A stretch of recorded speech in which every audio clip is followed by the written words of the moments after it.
If you grew up watching Coupling, you'll never forget Jeff's awkward rants or Susan's razor-sharp sarcasm. But wait until you see them now. You wouldn't recognize them. Some vanished from Hollywood, others faced heartbreak, fame, or even tragedy. What happened after the laughter stopped will leave you speechless. Lou Gish as Julia. You know that one woman who walks into a room and changes the air? That was Julia. Strong, magnetic, but hiding something fragile behind her smile. Lou Gish made her unforgettable, even though she was only part of Coupling for a short time. What most people never knew is that Lou's real story was far more tragic than any role she played. She grew up surrounded by legends, her mother, Sheila Gish, and her father, Roland Curran, yet she never wanted the spotlight. She wanted to paint. But fate pulled her toward the stage, and once there, she was electric. Critics praised her work in Look Back in Anger at the National Theatre and her haunting turns in Casualty, calling her one of the most soulful new voices in British theatre. Then, when everything was finally starting to happen, life turned cruel. Cancer. Sudden, aggressive, unstoppable. She kept performing even after the diagnosis, smiling through pain, refusing to be pitied. Within months, she was gone. Just like that. Her death came less than a year after her mother's. Both lost to the same disease. The theater world mourned quietly, unable to believe someone so alive could vanish so quickly. Lou Gish was 34 when she played Julia. She passed away in February 2006 at 38, leaving behind a small fortune of about $500,000, but a far greater wealth in memory. Her story still whispers through British theatre. Brief, brilliant, and heartbreakingly human. Ben Miles as Patrick Maitland. Patrick Maitland. The man every guy wanted to be, and every woman tried to change. Smooth, sharp, but secretly lost. In Coupling, 2000 to 2004, he made arrogance look charming and heartbreak look effortless. Beneath the jokes, though, Patrick was just scared of being alone. Ben Miles's real life wasn't that different. Before fame, he was a ghost in the British TV scene. One-line roles, blink and you miss it cameos in The Bill and Peak Practice. He almost quit acting twice. Then Coupling arrived. And suddenly, the man nobody noticed became the name everyone remembered. But success doesn't stay forever. When the laughter faded, scripts stopped coming. He was too funny for drama, too serious for sitcoms, trapped between worlds. During COVID, his theater projects collapsed, and Miles called it the quietest pain an actor can feel. Then came the comeback. The Norman Conquests, Wolf Hall, The Crown. Each one rebuilt his reputation, brick by brick. He learned patience, humility, and the strength to start over at 50. Ben Miles played Patrick Maitland when he was 34 years old. In 2025, he's 59, still acting, still standing, with a net worth of around $3 million. He once said, "I've had fame, silence, and both can be terrifying." Kate Isitt as Sally Harper. Sally Harper was the woman who could make insecurity look beautiful. Smart, funny, but constantly doubting herself. She was the mirror every woman feared to look into. In Coupling, Kate Isitt made us laugh and secretly ache. Before the fame, Kate's career was pure struggle. She jumped between theater auditions and waitressing shifts, often told she was too classy for sitcoms. She wasn't. She was just waiting for her moment. And when Coupling arrived, it felt like destiny finally called her name. But after the show ended, silence hit. No big roles, no leading scripts, just guest appearances and forgotten credits. A back injury forced her off stage for years, and depression crept in quietly. She once admitted in an interview, "The applause stops, and suddenly you wonder if you ever mattered." Still, she found peace in smaller projects, writing, teaching, and performing on her own terms. Her work in Is It Legal? And Half Light proved that talent doesn't fade, It just learns to whisper. Kate Isitt played Sally Harper when she was 39 years old. Now, at 64, she lives quietly with her husband Nigel Coyle and their 2 children. Her net worth is around $1.5 million, and though the fame is gone, her honesty never aged. Richard Coyle as Jeff Murdoch. Jeff was that guy you couldn't stop watching. A mix of confidence and confusion, charming one second and completely lost the next. Richard Coyle turned awkwardness into art, making you laugh at things you'd normally cringe at. But before that, Richard's story was much less funny. He came from Sheffield, no connections, no safety net. He did odd jobs between auditions, played nameless soldiers on BBC dramas, and took stage roles that barely paid for rent. Still, he never quit. When Topsy Turvy gave him his first taste of recognition, he thought things would finally change. Then came the twist. The fame that lifted him also started to suffocate him. And that terrified him. He walked away at the height of popularity. He later said he left to keep acting from turning into a cage. But performances in Don Carlos, Inc. and Crossfire reminded critics why he mattered. That last one even brought him a BAFTA nomination, proof that the risk had been worth it. Richard Coyle was 28 when he played Jeff Murdoch. Now, at 53, he lives between stage lights and film sets, married to actress Laura Fraser, with a steady career and a net worth around $2 million. He once said, "Fame fades. The work, that's what keeps you breathing." Maybe that's why Jeff still feels alive, even after all these years. Gina Bellman as Jane Christie. If chaos ever had a human form, it would probably look a lot like Jane Christie. Beautiful, witty, and a complete emotional hurricane. You never knew whether to laugh or run. And that's exactly what made Gina Bellman's performance unforgettable. She really became Jane. Gina's road to that moment wasn't easy. She started young, bouncing between small British TV parts, Grange Hill, Black Eyes, King David, before anyone even learned to pronounce her last name right. For years, she was the almost famous actress, always one step away from the big break. Then came Coupling, and overnight she went from unknown to household name. Fame, however, doesn't protect you from heartbreak. Her marriage to comedian Lenny Henry was supposed to be a fairy tale. Instead, it became front-page drama. Their split in 2003 left her emotionally shattered and financially drained. She withdrew from public life, battling depression while raising her daughter alone. But Gina's story didn't end in silence. She clawed her way back with leverage, playing the sly, brilliant Sophie Devereaux, a role that earned her international praise and a Saturn Award nomination. She later said, "Comedy saved me, but pain taught me how to act." Gina Bellman was 34 when she played Jane. Now, at 59, she still acts on her own terms, living quietly with her husband Zab Sethna and their daughter. Her net worth is about $3 million, but her real treasure is endurance, proof that even the messiest souls can rise from the wreckage with grace. Jack Davenport as Steve Taylor. You know that friend who's charming, sarcastic, and somehow always saying the wrong thing? That's Steve Taylor. And Jack Davenport nailed that energy so perfectly that people started confusing the actor with the character. His smirk, his awkward timing, that lovable panic when love got complicated. His road to fame, though, was anything but smooth. After graduating, Jack didn't have a plan. His mother told him to write to John Cleese just to get behind-the-scenes experience. He did, and somehow that letter landed him in front of a camera instead. That's how his first film, Fierce Creatures, happened. By accident. From there came This Life, Ultraviolet, and then that wild sitcom that made him a star. But fame is a strange beast. After Coupling, Jack hit Hollywood just as Pirates of the Caribbean exploded.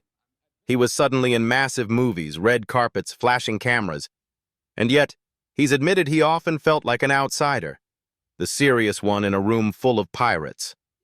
The highs were followed by long, quiet patches, shows canceled after one season, projects that never got off the ground.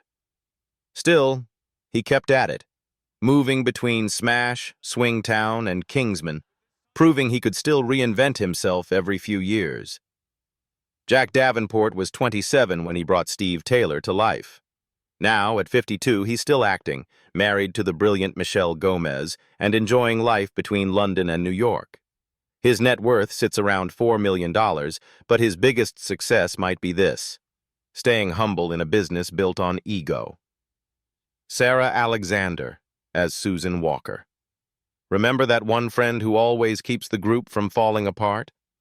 The calm one, the listener, the quiet center of chaos? That was Susan. Sarah Alexander gave her that mix of strength and sarcasm that made everyone fall a little bit in love with her. Sarah didn't get there overnight. Before the laughter and cameras, she'd spent years scraping through tiny stage roles and sketches no one wrote about. She was the face behind forgotten lines on the bill and Drop the Dead Donkey, until comedy found her. Or maybe she found it. Her breakthrough in Smack the Pony earned her a British Comedy Award, and more importantly, confidence. Still, fame comes with strange side effects. After the success, she struggled to escape the funny girl box. Drama directors saw her as too light. Comedy producers thought she'd moved on. It was a quiet kind of frustration. Many projects shot in late nights and got canceled. Even through the setbacks, Sarah never lost that spark. She pivoted, joined shows like Green Wing, Jonathan Creek, and even fantasy hits like Stardust beside Robert De Niro. Sarah Alexander was 29 when she first played Susan Walker. Today, at 54, she's still acting, still sharp, still that quiet heartbeat in every scene she touches. Her net worth is around $6 million, but her true wealth lies in what she built: laughter, resilience, and a life that feels completely her own. Helen McCrory as Clem. Some people walk into a scene and change its temperature. Helen McCrory did exactly that. As Clem, Jane's mysterious confidant in Coupling, she wasn't loud or flashy, but the second she appeared, everything sharpened. Her confidence mixed with melancholy that made you want to know her story, both on screen and off. But behind the talent was a woman who fought harder than most ever realized.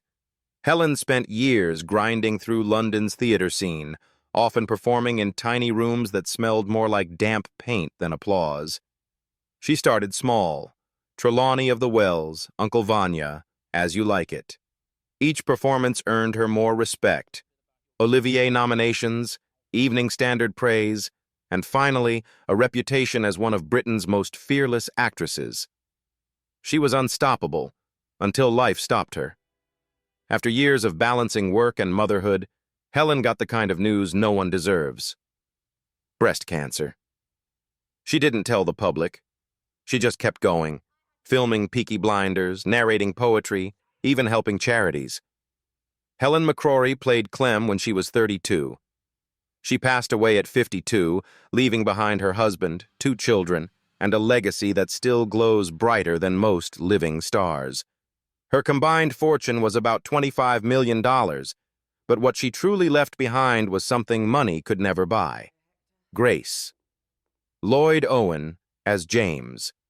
He wasn't the loudest or the funniest, but the moment he appeared, you could tell the story had changed. James was that ex who made you question every decision, the what if you thought you'd buried. Lloyd Owen played him with that quiet strength, and suddenly, Coupling had depth it didn't know it needed. Before that calm exterior, though, Lloyd's career was a battlefield of rejections and near misses. He trained for the stage, not TV, and spent years moving from one Shakespeare production to another: Macbeth, Twelfth Night, Who's Afraid of Virginia Woolf. He was brilliant, but theater fame rarely pays the bills. Then came a curious twist: being cast as Indiana Jones's father in the Young Indiana Jones Chronicles. Ironically, he was 6 months younger than the actor playing Indy. But it worked. People noticed him. He kept building, one careful step at a time. Monarch of the Glen, The Innocence Project, Miss Potter alongside Renee Zellweger, and eventually Elendil in The Rings of Power. That last one changed everything. Years of quiet, consistent work suddenly made him a star again, and a respected one. Lloyd Owen was 36 when he played James. Today, at 59, he's known worldwide for The Rings of Power, fluent in French, living a calm, creative life with a net worth around $3 million. Not bad for a man who never needed the spotlight, only a story worth telling. Richard Mylan as Oliver Morris. You could tell from the first scene. Oliver wasn't trying to be Jeff, and that's exactly why he worked. Richard Mylan didn't copy the chaos. He gave it his own rhythm in coupling. Because before anyone laughed with him, he'd been fighting just to stay afloat.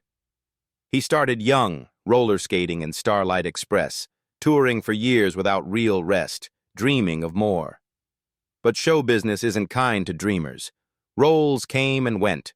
The Bill, Wild West, Bad Girls, all good but not life-changing. And behind the curtain, Richard was battling something far darker, a 20-year struggle with heroin addiction that nearly cost him everything. But somehow, he turned that pain into purpose. He rebuilt himself through theater, won praise for Mumfighter, and poured his heart into Waterloo Road, where he became a household name again. His performance was raw, human, and full of quiet strength. Off-screen, he's been even more remarkable. He made a BBC documentary, Richard and Jocko, Life with Autism, sharing the journey of raising his son, who has autism. It was for love, honesty, and maybe to help someone else feel less alone. Richard Mylan was 31 when he stepped into Coupling's final season. Now, at 52, he's clean, directing, and still acting when a role means something. His net worth is around $1 million, but his real wealth is the peace he earned the hard way, by surviving himself. Amanda Abbington as Nicola. Nicola wasn't the loudest in the group, but she had that fire, quick with a line, sharp with her wit, and always a little unpredictable. Amanda Abbington played her like someone you'd actually know. She joined Coupling in its final season, right before her real-life story started taking turns no script could have written. Before Fame, Amanda's career was a slow climb. She spent years jumping between guest roles, The Bill, Doc Martin, Teachers, working non-stop but never quite breaking through. Then came Mr. Selfridge, and later Sherlock, where she played Mary Morstan opposite Martin Freeman, her real-life partner at the time. The chemistry was electric, the role iconic, and the BAFTA nod well-earned. But behind the camera, her life was unraveling. After Sherlock, she hit some of her darkest years. Bankruptcy over unpaid taxes, a painful breakup, and brutal online harassment after quitting Strictly Come Dancing in 2023. What should have been a fun dance show turned into public chaos. The hate messages, the press attacks. It nearly broke her. But Amanda's a fighter. She came back to theater, shone again in God of Carnage and Desperate Measures, and started speaking openly about resilience and recovery. She laughs about it now, and she just kept showing up. Amanda Abbington was 30 when she played Nicola. Now, at 51, she's engaged to stuntman Jonathan Goodwin, acting on her own terms, and worth about $1.2 million. Not from fame, but from surviving it. Emilia Fox as Wilma Lettings. Wilma wasn't the main focus of Coupling, but she didn't need to be. Emilia Fox brought that quiet confidence, poised, elegant, and just a little mysterious. She had that rare, calm energy that made everyone around her look louder while she quietly stole the scene. Her path, though, wasn't glamorous in the beginning. Born into a family of actors, people expected her to succeed, which, ironically, made it harder. She started with Pride and Prejudice, 1995, and Rebecca, 1997, but it was Roman Polanski's The Pianist that proved her range. Still, even after critical praise, she didn't chase Hollywood. Instead, she found her home in British TV. But fame didn't protect her from heartbreak. Emilia went through a miscarriage in 2007, a divorce from actor Jared Harris, and endless press scrutiny over her love life. It was a rough, public heartbreak, the kind that would have ended some careers. But not hers. She kept working, pouring every ounce of emotion into roles in Fallen Angel, The Virgin Queen, and later Delicious and In the Footsteps of Killers. She was 28 when she played Wilma Leddings. Now 51, she continues leading Silent Witness, supporting addiction charities, and living peacefully with her partner, Jonathan Stadlin. Her net worth is about $5 million, but her real wealth lies in her endurance, grace, and the calm she finally found. Allison King as Chantal. She only appeared for a moment, but that moment stuck. Chantal, the woman on Jeff's train, was bold, confident, and a little dangerous, the kind of person who makes you miss your stop. Allison King gave her that spark, a flash of seduction and humor that said, "You'll remember me." And audiences did. But Allison's road to that one unforgettable moment wasn't easy. Before anyone knew her name, she was hustling through theater school and auditioning for anything that would pay rent. She landed her first break in Dream Team playing Linda Block, a fierce, ambitious football manager who became a cult favorite. Then came a string of odd jobs, playing a stunt-heavy field agent with Steven Seagal in Submerged, flying across Europe for Final Contract, Death on Delivery, and even a blink and you'll miss it scene next to Jackie Chan in Shanghai Nights. Each job paid the bills, but the fame, it stayed just out of reach. Everything changed with Coronation Street. As Carla Connor, Allison didn't just act. She owned the screen. Her portrayal of a rape survivor in 2011 wasn't just powerful. It changed lives. Calls to helplines spiked across the UK. Survivors wrote to thank her. The role earned her the British Soap Award for Best Actress in 2012. And from that moment, Allison King wasn't just another soap star. She was a symbol of strength. Of course, fame brought pressure, long hours, health issues, and even a stalker incident that forced ITV to tighten her security. But Allison kept going. She called her time on Coronation Street both the best and hardest decade of her life. Allison King was 28 when she played Chantal. Now, at 52, she's still on Coronation Street, still captivating audiences, and sitting on an estimated $2 million net worth. Not bad for someone who once played a woman you barely saw, but never forgot. Andrew Lincoln as Hugh. He was only a guest star. But even in coupling, Andrew Lincoln had that thing you can't fake. Warmth. As Hugh, the charming ex who walked in like he'd never left, he made awkwardness look almost graceful. Nobody knew it then, but that same quiet intensity would one day carry him through one of TV's biggest roles. Before the fame and the zombies, Lincoln was just another drama school graduate trying to find a break. His early years were tough, small roles, long nights, and the constant fear that maybe it wouldn't happen. But then came This Life in 1996, where he played the earnest, confused egg cook, a performance that caught the right eyes. Soon he was teaching in Teachers, starring in Afterlife, and stealing hearts in Love Actually with that iconic cue card scene. Still, nothing prepared him for what came next: The Walking Dead. As Rick Grimes, Lincoln didn't just play a survivor, he became one. The show turned him into an international star, winning him 2 Saturn Awards for Best Actor and making him the face of a global phenomenon. But the fame came at a cost. After nearly a decade of non-stop work and endless press tours, he stepped away in 2018 to spend time with his kids, choosing peace over power. Since then, Andrews kept it simple: family, a few films, and the occasional stage project. He once said, "Fame is exhausting, but storytelling isn't." And that's exactly what he's still doing, just on his own terms. Andrew Lincoln was 27 when he played Hugh. Today, at 52, he's still acting, still beloved, and worth around $30 million. Proof that sometimes the nice guy really does win in the end. Elizabeth Marmur as Jill. Jill didn't get much screen time, but her presence was unforgettable. Sharp, funny, and slightly unpredictable, the kind of woman who could turn an awkward silence into a moment of brilliance.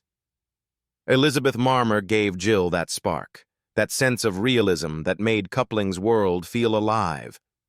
Before anyone noticed her on screen, Elizabeth had been grinding quietly in the background of British television. She started out in small roles, taking anything she could find, like Neverwhere in 1996 and Real Women in 1998. Later, she popped up in Peep Show, playing offbeat humor with natural ease. It wasn't glamorous, but it was honest work. Elizabeth Marmur was 31 when she played Jill. Now, at 55, she keeps her personal life private and her artistry intact. Shelley as Samantha. Samantha was the kind of character who lights up a scene without even trying, elegant, confident, and just a little intimidating. Shelley brought that same energy from her real life to the screen. When she appeared in Coupling, she was already the picture of class, but few knew how hard she'd worked to get there. Rachel's journey began far from fame. She grew up in Wiltshire, studied English and drama at the University of Sheffield, and spent years in community theatre before London ever noticed her. Her breakout came from an unexpected place, Bollywood. In 2001, she starred as Elizabeth Russell in the Oscar-nominated film Lagan, one of India's biggest cinematic exports. The same year, she won over international audiences again in Photographing Fairies. But her defining role came later, as Helena Peabody in The L Word, the poised, complicated heiress who became one of television's most iconic LGBTQ+ characters. It was bold, groundbreaking, and Rachel's portrayal earned her a cult following worldwide. After The L Word, she stepped away from acting full-time, earning her MA in radio production and producing heartfelt BBC documentaries like What We've Learnt About Grief. Today, she runs the LGBTQIA+ podcast Pod Diva, amplifying queer voices and stories with authenticity and warmth. Shelley was 31 when she played Samantha. Now, at 56, she lives in Notting Hill with her longtime partner, writer-director Matthew Parkhill, and their daughter Eden. Time changes everything. But which transformation shocked you the most? Tell us in the comments, and don't forget to like and subscribe for more stories that take you behind the screen.